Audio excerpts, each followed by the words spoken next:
দাদা আইছে ইন্ডিয়া থেকে তো খাইতে পারি না কোরবানিতে দিগিন নাইছি কিন্তু গোস্ত খাইতে বাংলাদেশ দাদা আইছে ইন্ডিয়া থেকে বড় দেখে কো পাইলে ম্যানেজ করবা কি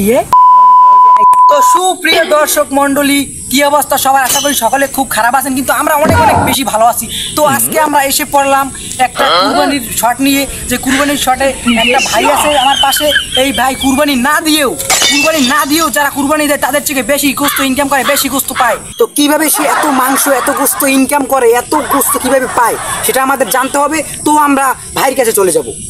তো ভাই আপনি যদি আমাদের একটু খোলাসা করে বলতেন আপনি কিভাবে এত মাংস ইনকাম করেন? ভাই আমার ইন্টারভিউ দেওয়ার কোনো সময় নাই। ভাই ভাই ভাই ভাই দাঁড়া না ভাই দয়া করে বলেন কথা বলেন আপনি যখন অনেক দূর করে আইছেন আমি কেমনি কি প্রস্তুত হয় উদিকে যান কল্পনা তুমি কল্পনা উদিকে কল্পনা হুমে মেয়া হুমে না ও হয় মেদি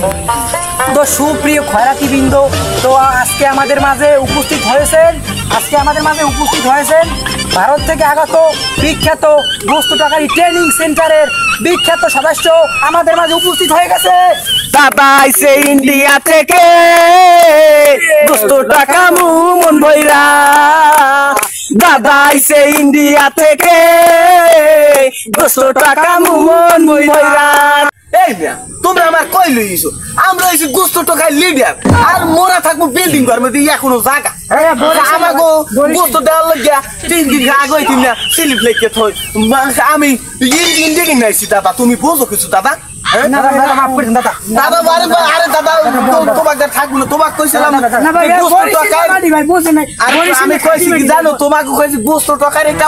সঠিক পারমিশন দিয়ে যাবো এই হেলিকে আমি নাহলে আমার যে গিটার আছে ইন্ডিয়া এই গিটার তো তোমাকে চাইছিলাম দেখামো তোমরা আর গিটার চাইছিলাম এর সঙ্গে আমরা খারাপ গিটার কিন্তু আমার পেলে নেই করিয়া আইসি থেকে আমি 12,000 টাকা পেয়ে না 2,000 টাকা গেঞ্জি করে দিয়েছি দাদা দাদা ভুলে গেছে দাদা এইবার মতো বন্ধ ভুলে গেছে এ বেটা বন্ধু কি আইসি প্যান পড়বে ওর কি গেল গোস্ত দিবার লাইক দিবে দিচ্ছে ভাই কিন্তু তাড়াতাড়ি কলম দি করতে নাহলে কিন্তু গোস্ত মতে এবার দেবে না এটা তুই কই দেখান দাদারা তোমরা ভালো আছো জানি আমি অনেক দূর থেকে চলে এসেছি কারণ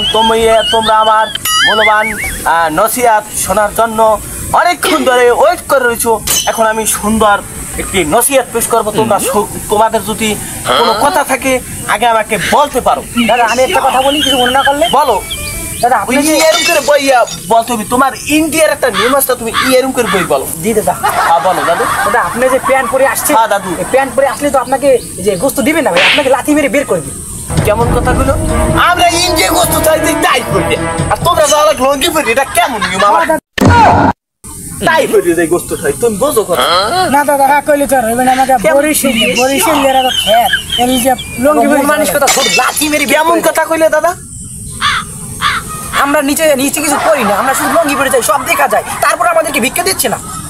তাহলে লাথি মেরে ভিক্ষা দিচ্ছি না তার তো একটা কারণ আছে তোমরা নীতি জানো না তাই জন্য তো আমি তো ইন্ডিয়া থেকে এসেছি তোমাদের নীতি শিখাই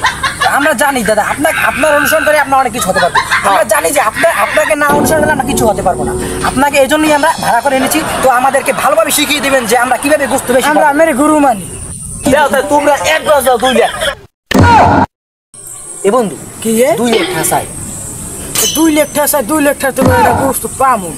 এমন আছে পাইতো পারি হেবড়ে ইন্ডিয়া আপু রিয়ান সুবড়া শিক্ষা দেবে আমাকে দিয়ে 2 লাখ দিয়ে যা কোন ক্লাস দিয়ে দেখি আচ্ছা দিমু স্যার দিমু দাদা দিমু হ্যাঁ দিয়ে দিম 2 লাখ কখন ব্যাপার 3 লাখ চলে দিতাম দাদারা তোমরা জানছো এই যে কোরবানিতে কিরকম কি গোস্ত খাওয়া আমি মেইন ঘটনা তোমাদের আমি ভুলে বলতে পারি অনুমতি দেছো এখন তোমাদের সম্মুখে আমি ইন্ডিয়া থেকে এক দাদা এসেছি এখন আমি তোমাদের কিছু মূল্যবান টেকনিক দেবো এই টেকনিকের মাধ্যমে তোমরা সুন্দর করে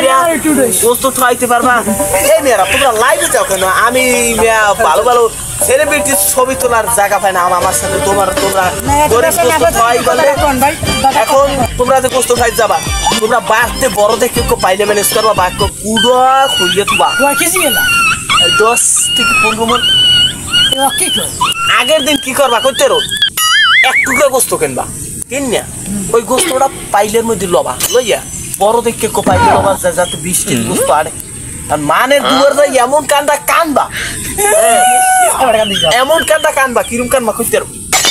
মাগোরা বাবারা, তোমাদেরকে আমি একটু কথা বললে চাই। আমি গোস্ত খাইতে পারি না কোরবানিতে। আমি এক ঘরে গিয়েছিলাম, আমার গোস্ত দিছে মাত্র এক টুকরা। এখন তোমার কাছে আইসি বাবা, আমার একটু গোস্ত দাও। দালটা পাইছো? এনে দেখো তোমার গোস্ততে ভরি দিয়া, এমন গোস্ত দাঁত দেবে, ওরম গোস্ত আর কোনো হানে পাবা না বাবা রে। এরপর এই গোস্ত কি করবা করতে রো, তোমরা তো জানো না ভাই গোস্ত কি আর করতে রো। আসছো ভাই গোস্ত কি আর করতে রো, গোস্ত ই করবা, গোস্ত ই করবা, গোস্ত বাসে লই যাবা। বাবারা তোমরা 10 কেজি গোস্ত যে করে কোরবানি দিয়ে পাইছি, তুমি দুটো এক টুকরো গোস্ত লইয়ে কাইতে দাও, তাহলে কি করবে কইতে পারো বাবা? তাহলে তোমরা মনে করো হে 10 কেজি গোস্ত, এই 10 কেজি তো দেবে, বাড়তে আশপাশ গিয়ে টোহাইয়ে গোস্ত দিয়ে দেবে তোমারে। এই গোস্ত তুমি আজকে ভিড়ি করে তোমার তুমি হারাবাস করবো, ইয়ে খাবা, সাথে কোনো চিন্তা নাই। দাদা ব্যস্ত পারবো না, কোরবানি গোস্ত বেশ এত কুরবানি করতে বেশি বেড়া আর বেশি টাইম কি করবো না, বেশি টাইম ওকে বেটা। তা ওই যে লেখা দিলাম 5 লাখ উড়ে নি, তাহা ওর দরকার কি করবি? হ্যাঁ করবি দিয়া বিয়ে দিয়ে করবো, বিয়ে তো করি না দাদা। আমি তো ইন্ডিয়া তো গোস্ত মতো খাই নে, আমি যে কয়তে যাই শেপ মেপ করে যাওয়া লাগে, কিন্তু করতে শেপ মেপ করে যাওয়া লাগে, নাহলে মনে করে কেমন তো হয়। গোস্ত খাই আইন না, আমরা তো গোস্ত খাই না, গোস্ত 1000 টাকা কেজি বেশি। আমি বেশি আমরা 5 লাখ খাবে শুনো তো বেলা তোরা তো মুসলমান মানুষ, তোরা গোস্ত খাইতে রো, আমরা বেশি বেশি আমরা বেশি বেশি এবার বিয়ে করতে হবে 2 ভাই ল বেড়া ল বিয়ে করাই ল। দাদা আইছে ইন্ডিয়া থেকে গোস্ত টাকা মুহমন ভৈরা, দাদা আইছে ইন্ডিয়া থেকে দাদুরা ইন্ডিয়া কিনে আইছে কিন্তু গোস্ত ঠাইতে বাংলাদেশ 10 মন নিব, 10 মন।